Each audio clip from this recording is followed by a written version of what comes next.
de Nanaimo Ladysmith. Merci, Monsieur le Président. En décembre 2018, le Haut-Commissariat des Nations unies a envoyé une lettre au gouvernement canadien lui demandant que le projet du barrage du site C soit suspendu jusqu'à l'obtention auprès des communautés autochtones touchées de leur consentement préalable donné librement et en connaissance de cause. Beaucoup se sont opposés à ce barrage, en fait, toutes les communautés autochtones de la région.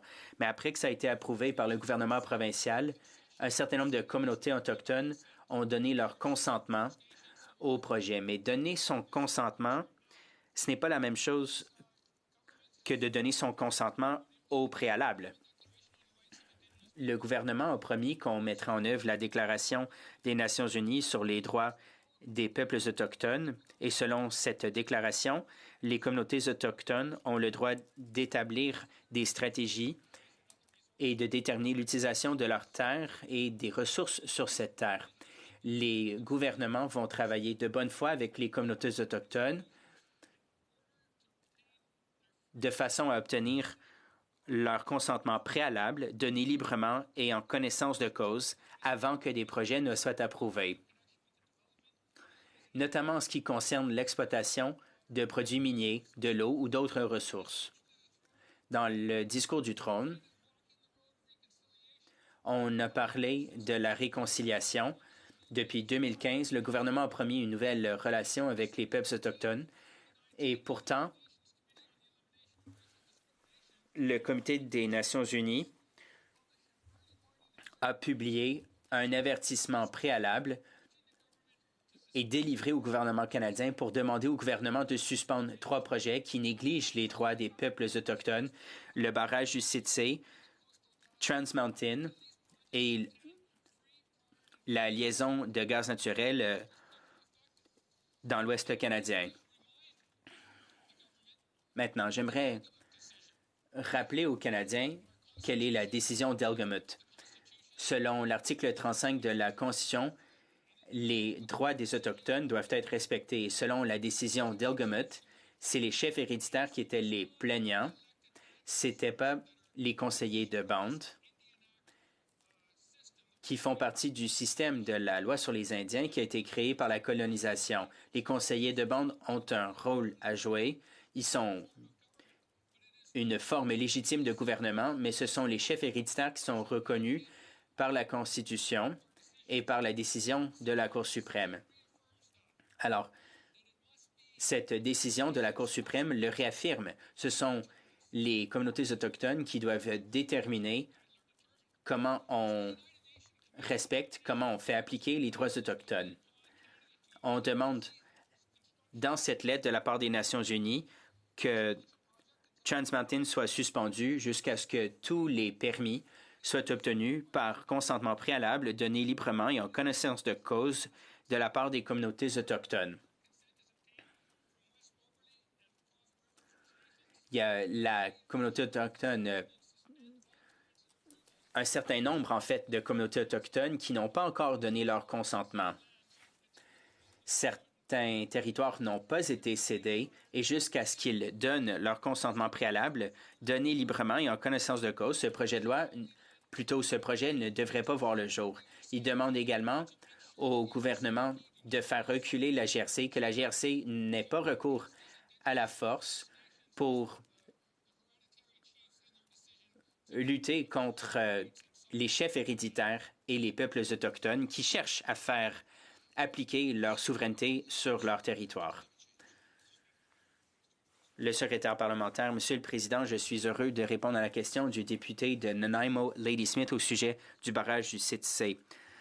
En 2014, le gouvernement a approuvé le projet et a établi des règlements contraignants qui devaient être respectés.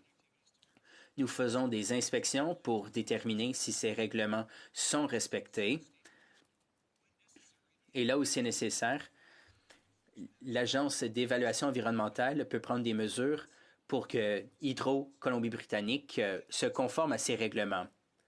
La loi sur l'évaluation environnementale crée un nouveau système, un meilleur système pour approuver des projets de cette nature. C'est essentiel pour la croissance de l'économie, pour protéger l'environnement et améliorer la qualité de vie de tous les Canadiens. Notre gouvernement tient à établir une nouvelle relation de nation à nation avec les Autochtones qui est fondée sur les droits, le respect, la collaboration et le partenariat. Notre gouvernement reconnaît les efforts qui ont été faits par Hydro-Colombie-Britannique pour respecter les droits autochtones et veiller au respect des conditions de travail pour ceux qui travaillent sur le site, y compris les Autochtones qui y travaillent. Nous reconnaissons que la consultation avec les peuples autochtones n'est pas simplement un devoir légal, c'est la façon d'établir une relation honnête avec ces populations. Nous continuons à nouer des relations avec ces chefs autochtones pour qu'on puisse protéger l'environnement et exploiter nos ressources. Notre gouvernement tient à ce que les peuples autochtones aient l'occasion de s'exprimer et qu'ils puissent participer pleinement à ce dialogue en continu. En conclusion, j'aimerais rassurer la Chambre et mon collègue que nous allons honorer nos engagements auprès des Canadiens. Nous allons travailler avec les Autochtones et d'autres parties concernées pour obtenir de bons résultats pour les Canadiens et les générations à venir. Le député de Nanaimo, Lady Smith. Merci, Monsieur le Président. Le gouvernement précédent a approuvé ce projet, le projet du site C, mais le gouvernement a approuvé d'autres éléments du projet. Après avoir rencontré pendant 20 minutes quelques peuples autochtones locaux qui avaient demandé que le projet ne voit pas le jour, les approbations ont quand même été données.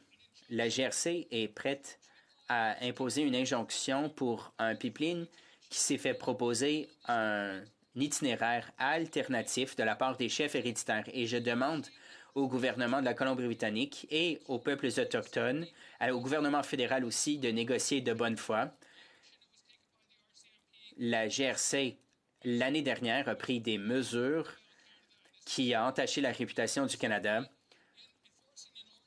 C'est difficile de demander à la GRC d'imposer une ordonnance qui est issue d'un échec politique. Je remercie mon collègue pour son dévouement et pour sa passion. Il est manifestement passionné pour cette question, mais, Monsieur le Président, nous tenons à changer notre relation avec les peuples autochtones. J'aimerais le réaffirmer à tous les députés ici en Chambre. Nous avons des devoirs constitutionnels et internationaux. Nous devons respecter les droits autochtones et nous tenons à prendre nos décisions en fonction des connaissances autochtones et de la science. Les peuples autochtones connaissent bien la terre, l'eau, la région locale et j'aimerais remercier mon honorable collègue. Je vous remercie, Monsieur le Président, et je souhaite à tout un chacun une très bonne soirée.